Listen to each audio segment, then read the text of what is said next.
সে তার গুলি নিয়ে তার সন্তানের বুকে গুলি করতে পারবে? তাহলে এই নরপিশাচ, তুই আমার সন্তানদের বুকে কেন গুলি করলি?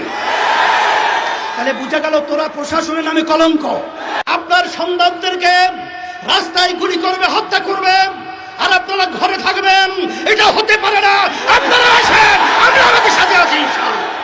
আবু সাঈদের হাতে কোনো অস্ত্র নেই, ওর হাতে কোনো লাঠি নেই। ও একটা মেধাবী ছাত্র, ওর কোনো সন্ত্রাসীর কোনো তালিকা ওর নামে নেই। সেখানে ঠান্ডা মাথায় ওর বুকের ভিতরে একটা নয় কয়েকটা গুলি করে পাখির মতো লুকিয়ে ফেলে হয়েছে।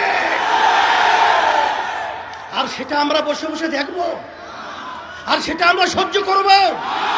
এটা হতে পারে না, হতে দেওয়া যায় না। এর প্রতিবাদে রাস্তায় নামতে হবে। খুনিদের বিচার